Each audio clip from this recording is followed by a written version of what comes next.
So, good morning, respected PAs, and I'm really excited to talk to you about how we are improving mental decisions, fighting adverse scenario. It's something that I've been working on for a few months now. I really believe that it offers this type of information methods. So, let's jump straight into it.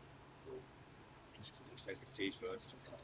So, I just bring us a reliable, related information of autonomously use facilities, all kind of machine relaxed machines. But there's a catch. Creating reliability, especially by users are be smarter and right, uh, especially in dense urban areas. It can have 40 to 50 base stations. Those kind of that's 150 to 200 meters, I guess. Yeah. With people constantly relying on traditional network methods like districts plus thresholds, just dominant. Picture this, like you are walking through a bus today with your phone and there's switching connections 5 to 10 times just because you are passing by multiple base stations. Even when it's not necessary. That's entirely the efficiency we are targeting. Our days of work and we will have package. So what's the issue with how handovers are conducted? Well, traditional handovers rely on something called an A3 triggered mechanism. Basically, you put this running the base station, and its signal gets stronger, practical, when Wi-Fi amount. Sounds easy, right? But there are some complicated filters. First, it leads up to a surprising 38% of handovers being denied necessary.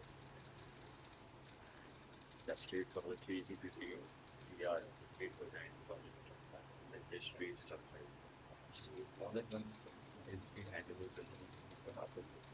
Second, it must still be balance. For analysis found base region, looking at just 12% utilization, but others was lab at 90%.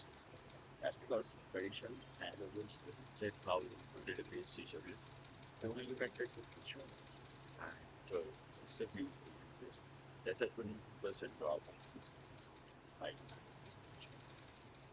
like that usually then plus addition speed can drop that nearly quarter that you need to you are real for example picture yourself in a video call by riding a taxi the phone keeps switching when races call might feel the drop right especially in areas with active towers like there's a big drives the signal strength and not how actually you are so how do we solve this so here's where our solution really stands out.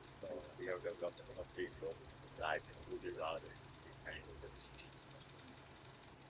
Let me talk you through what exactly first.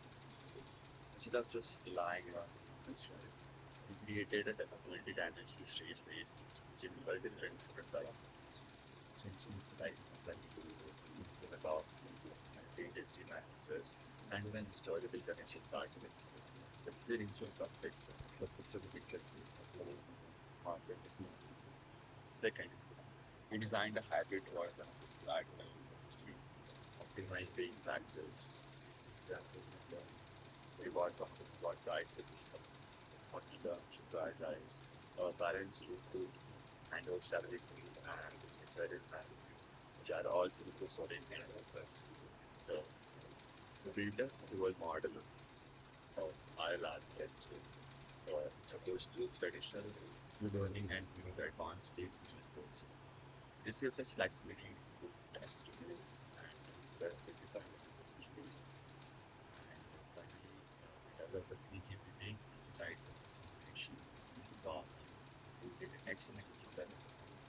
This gives us a shape versus the actual file defenses and can be implemented without changing the network infrastructure. What really excites us is that our system can actually adapt over time, like traditional users algorithms. But others lies can recognize patterns and optimize for different conditions, whether like stereo, exhaust of the car, or spot around the city. So, what's really exciting about our approach is that can learn whether they were like traditional algorithms and follow this. is sometimes called Python. So tailor its behavior for different scenarios. Take this example. If you are moving in one direction, the system can actually anticipate and initiate a handover to these station highway to the so someone is walking for the signal at the top, waiting for the signal at the top, or the nearby cell is overloaded, it might keep running. Current cell a bit longer when another one has slightly better signal. It's all making smarter decisions in real time. It's all about smarter decisions. That brings us to the end of the context and definition for of nice my related work. So how we actually implemented this using the so and share some of the results they help apply differential and growth tools. So we go with you on to the animal issues.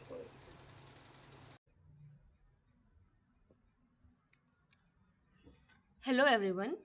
I am going to walk you through a cellular network simulation implemented in Python. We have implemented this network, this cellular environment for our mini project Handover Optimization using R.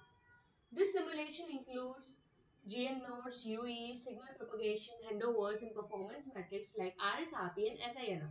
Let's get into the code and see how it all works.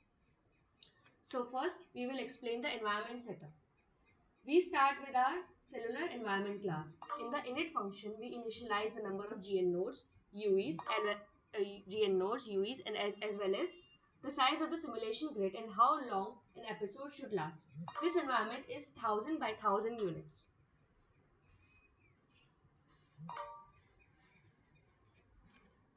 Now in this self.gnbs, in this for loop, here we generate each GNB node with random position, transmission powers, and frequencies. They also have a defined capacity and a list to store their neighbors. There is an empty list to store their neighbors.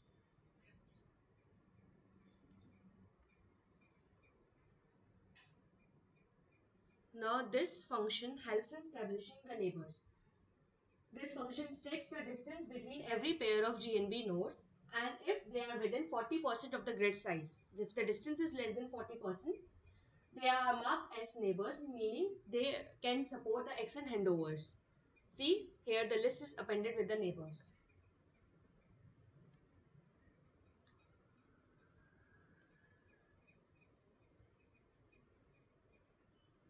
Now here we have the next function for initial connection, and here we are using RSRP values. So first let's define what is RSRP. RSRP stands for reference signal receive power. It's a key measurement used by UEs to determine the strength of the signal they receive from each base station. It's influenced by distance, transmit power, and obstacle in the environment. Here first we have calculated the path loss function. This function is the heart of the signal propagation model. It calculates the path loss using this formula and then adds a shadowing effect. Subtracting the path loss from GNP power gives us the RSRP value.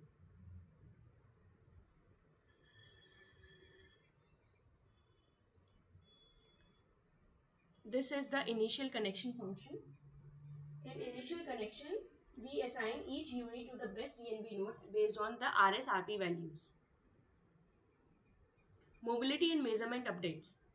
These functions helps UEs move according to their velocity vectors with slight random changes to simulate real world motion.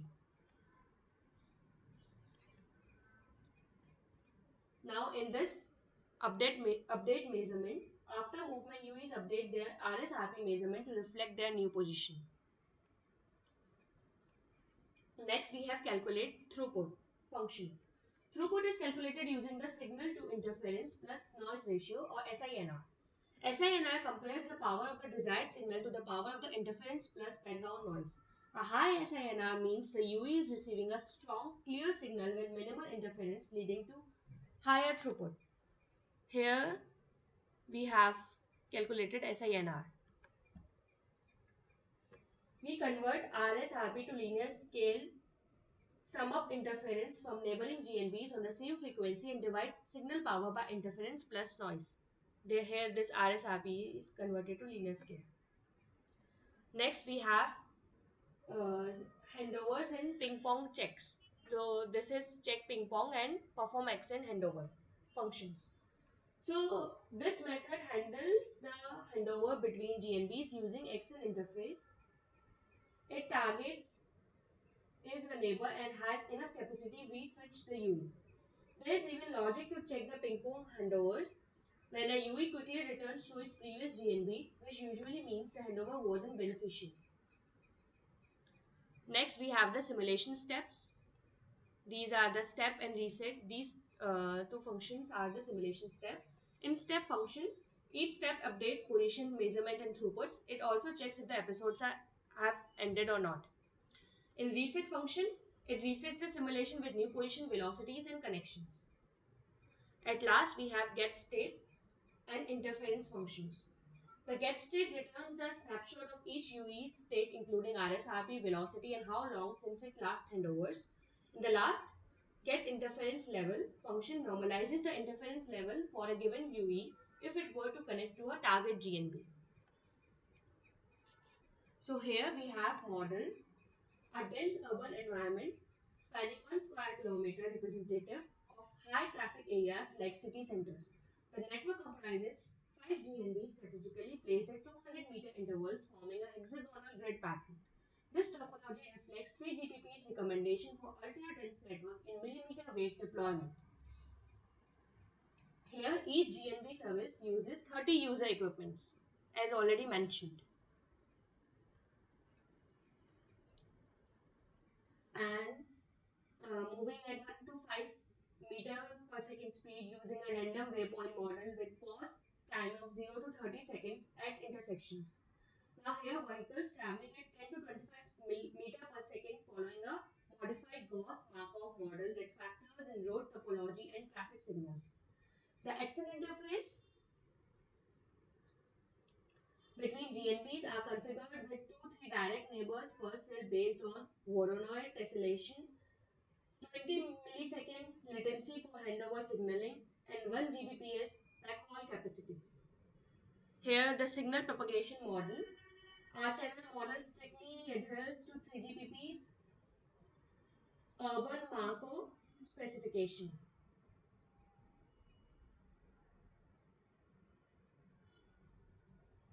Here, the key implementation details are LOS probability, where 60% at 50 meter and decreasing to 5% at 200 meter. Penetration loss 20 decibel for vehicles, 35 decibel for building interiors. Fast fading, Jake's model with 6 independent release paths. This creates a realistic signal variation. For example, a UE at 150 meter might experience minus 95 decibel RSRP with plus minus 8 decibel fluctuation due to moving vehicles. Then we have throughput calculations using SINR,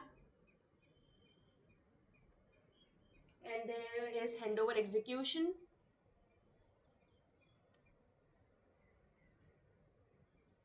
step and reset functions. We are checking for ping pongs and XN handovers. Now we can take to understand the cellular environment. We can take an example. A vehicle moving at 20 meter per second might trigger 3 handover across 600 meter of travel. Our RL agent would suppresses the third attempt, forcing the UE to stay connected despite slightly lower RSRP, preventing service degradation from excessive signaling. Thank you.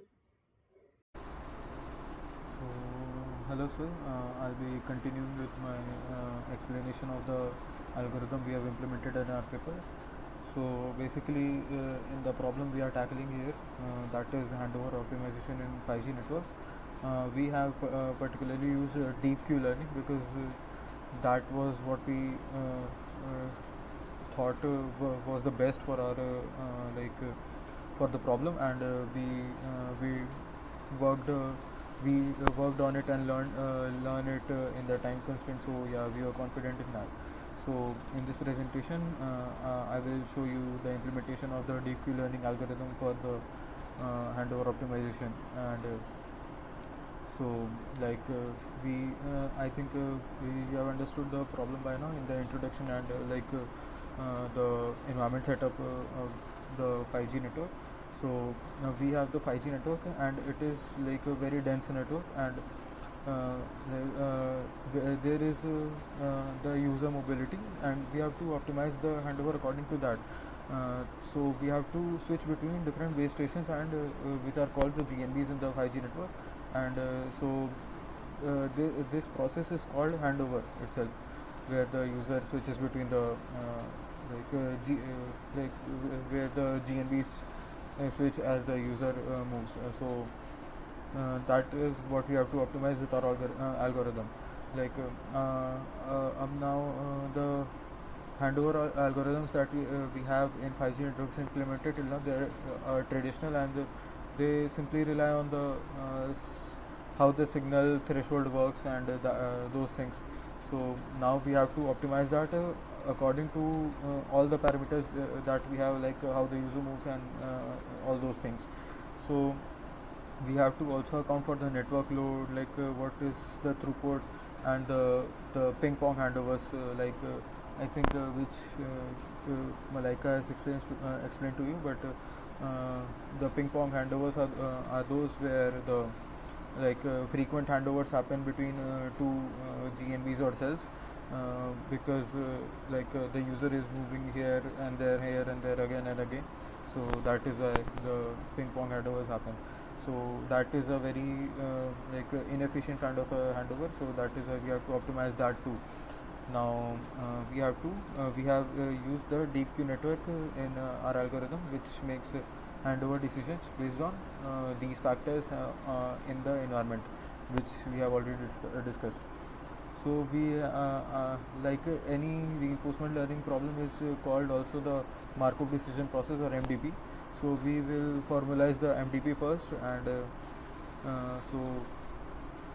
if I discuss about the MDP formulation,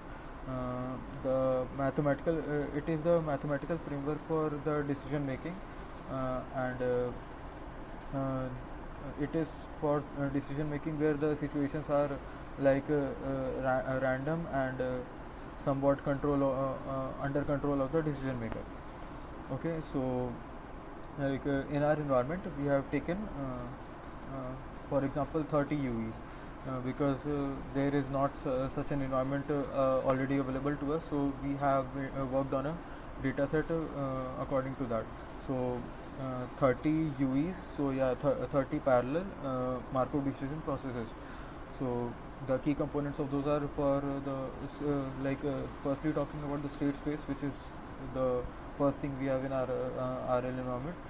The each state is represented by a 12-dimensional vector, which includes 4 RSRP values, and that is reference signal received power values, basically signal strength from nearby base stations, 2 velocity components, 4 load values for the nearby base stations, latency, and a handover count overall. That is what our environment consists of. Now this representation makes our algorithm to take in consider all the factors that are relevant to our that will be relevant to our environment. So the action spaces defined as 0 to 6, which represents the selection of a target GNB for a potential handover. Like these are the types of GNBs. So the algorithm basically decides which base station should be connected to next by any device. The reward function, which is used in our process, is defined as RT equal to 0.6 RP minus 0.3 RS minus 0.1 RI, where RP is the throughput reward, RS is a stability penalty, and RI is an interference cost. So I think that is understandable by the name, but RP is the throughput reward, which means that how much how high the throughput is. So that's why that GNB is more suitable to connect to. It is a RS is a stability penalty that discourages too many handovers, ping pong handovers to be taken at hand, and RI is an interference cost that is for the interference the nearby cells, the neighboring cells. So we can take an example at this point, if we imagine a user moving in a car, our algorithm constantly monitors the signal strength, speed, and the network conditions. If the system detects decreasing signal strength, as the user moves, the user is uh, the user is quickly moving to another cell, and which will be having a better throughput potential. So it might decide to trigger the handover as according to our reward function, and it will be better than the traditional system we have already. So yeah, that is how our reward function basically works. Now, since this is a deep Q learning algorithm, deep Q network, so it consists of a deep Q network architecture, and we have our layers and stuff in our algorithm. So let me just move on to that and show you that. Uh, just a second. So yeah, this is it. As you can see in this piece of code, just a second now. Yeah. So as you can see in this piece of code, the input layer has 12 neurons corresponding to our state dimension, which was our 12 dimensional vector, and then we have two hidden layers with 24 neurons each, using the ReLU activation function, which helps the network learn non-linear relationships as the ReLU activation function works. The output layer has 7 neurons, which represents the Q value for each of the particular GNB. There are 7 GNB, so particular GNB each has its own Q value, and these Q values basically tell us how good it is to select each of the base station in the current state. So yeah, that what our piece of code shows here. So I have also there is a thing called experience replay, which is very important in deep Q networks for stable learning. It works by storing experiences in a buffer and randomly sampling from the buffer during training. In my implementation, I use a 1,000 sample buffer, which helps break the correlation between consecutive training samples and stabilizes the learning process, which can be seen here itself. Remember stuff. This is the replay stuff. Okay, so yeah, this is and here we can see the reward function too. So this is about the RL algorithm we have at hand. Now, if I move on to the training protocol of our network, for training this network, I have a two-phase approach. So firstly, we start with a warm-up phase of 10 episodes with pure exploration. There are two things in RL which we know about clearly, exploration and exploitation. What do you call that? Exploration and exploitation. We have to choose one over the other, and basically we have epsilon as a parameter for that. So initially we have set epsilon as 1, which means pure exploration, and for that 10 episodes are there. This means that the agent randomly tries different actions to gather initial experiences. Now then we move to an exploration, we attenuate that and move to a exploration phase where epsilon is decreased from 1 to 0.1 over 50 episodes, which balances between exploration and exploitation.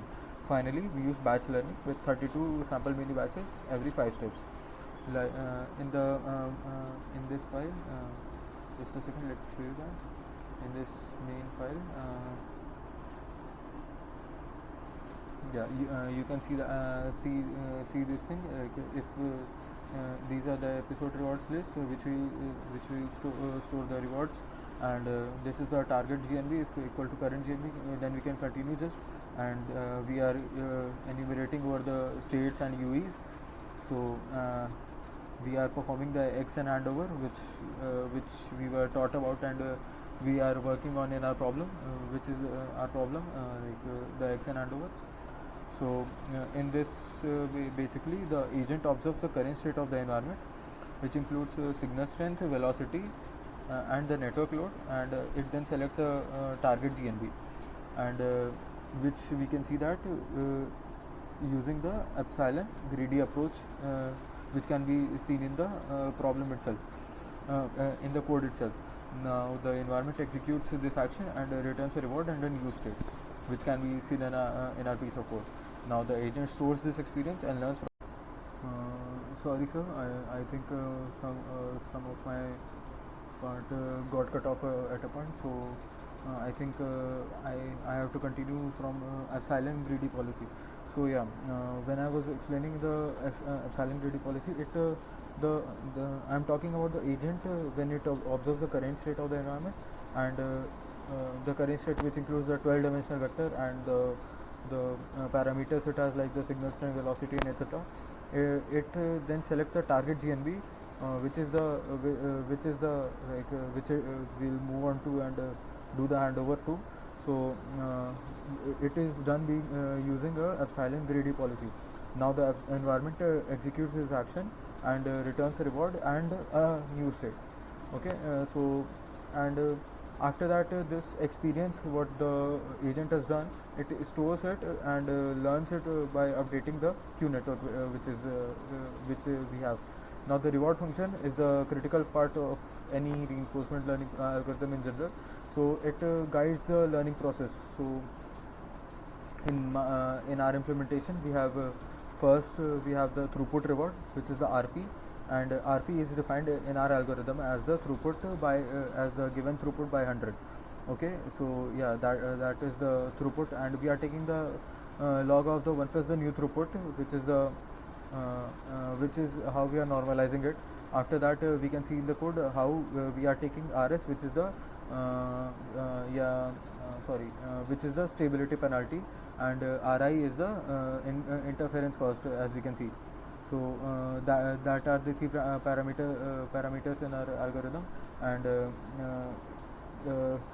initially I showed you how the formula is working. So that is 0.6 into the RP minus 0.3 RS minus 0.1 into RI. RI is the interference cost, as we have discussed, and the stability penalty is basically for the unnecessary handovers which happen frequently, like the ping pong handovers, and interference cost is for the accounting the interference between the adjacent cells, like the neighboring cells, which cause interference in our network. So yeah, that is the overall reward function of our algorithm. So we can clearly see that in our implementation. Now, if we take a example, if a user is moving through an urban area with let's suppose say 5 GNBs initially, like and if we had the traditional approach where the trigger handover is having based only on the signal strength, it might lead to a ping pong effect, like if a user is moving from A and B and B and A and B A and B, like again and again. So that might lead to a potential ping pong handover, which means rapidly switching between two different GNBs. So in our DQN approach, we have not just the signal strength but also the user movement pattern, like random walk, straight path, like such that, and the load on each base station, and the potential interference from other GNB. So if a user is in a high speed vehicle along a highway with base stations, then the algorithm will predict future signal pattern and then initiate handover to maintain the connectivity.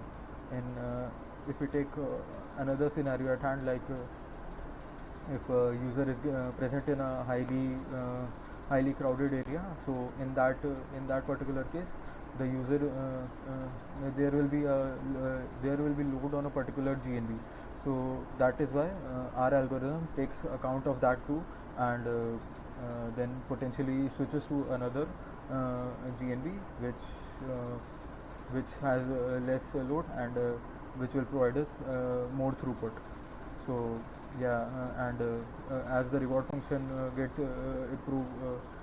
gets more reward, and hence the algorithm learns through that trial and error, which is eventually the exploration and exploitation. So yeah, so if I compare the results with the A3 handover algorithm, which is given in the 3GPP specifications too, which is now traditionally used. If we compare with our performance with that, the RL approach gives much higher throughput, very less ping pong handovers, and much better network utilization. Now, it can be clearly seen in those areas with high mobility or dense base station deployment, where the traditional approach struggles to make the optimal decision. So, to conclude, we have implemented a deep Q learning algorithm for optimizing the handover decisions in 5G network, and we have taken parallel MDPs in our approach, and which uses a neural network to experience replay to learn optimal handover policies. Now, our system considers multiple factors, including signal strength, user velocity, the 12-dimensional thing, and using that, we make intelligent handover decisions to maximize throughput and minimizing the handovers and interference. So yeah, our approach can be thought of as much better of an improvement over traditional methods. But yeah, we'll continue to work on this, and we'll try to improve upon and make a much better environment, which is much better suitable for actually how dynamically how things work in the environment. So yeah, now I'll let Abhyuday conclude this topic, and he'll show you the results of our code when we actually executed it. And basically, our code takes very much time to execute. So yeah, we have only results of only a few episodes, but eventually we'll have the total result, and we'll submit that along with that report. So thank you. So finally, I show the result of our implementation algorithm. The screenshot I have shown here when we ran code on Google Colab on the TPU. That's why we have only 7 episode executors here. Otherwise, it was taking a lot of time to execute even a single episode due to amount of parameter in networks.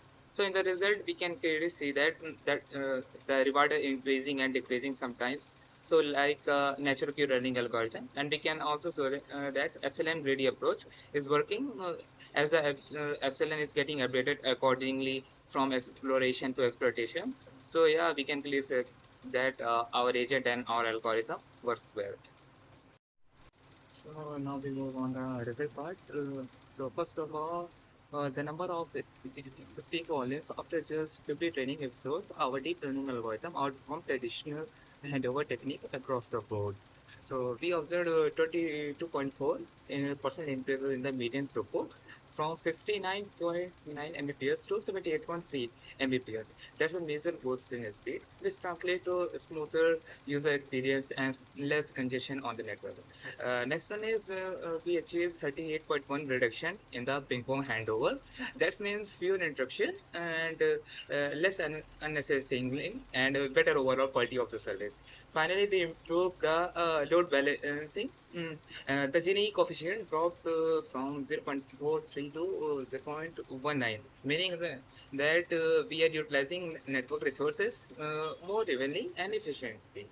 Uh, Now we move on the practical implementation. First one is battery life. We reduce handover by 17% directly extending battery life. In today mobile first world, that's a game changer.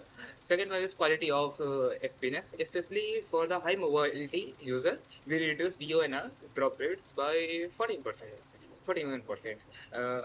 Third one is traffic adaptation. The RL agent adapt in real time to change the network traffic, whether it's a sports event or rush hour, and the system dynamically adjusts to keep performance smooth and reliable.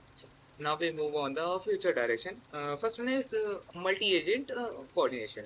Imagine base station working as a team instead of in sellers, optimization handover across entire region. Second, we think about LSTM for mobility prediction. We explore how to predict user movement pattern with LSTM, which is long short-term memory network, and make smarter decision ahead of time. So third one is ORAN complement accept. We basically a plug and play accept that works with ORAN. It's open, flexible, and ready to real-time deploy. Now we conclude our presentation.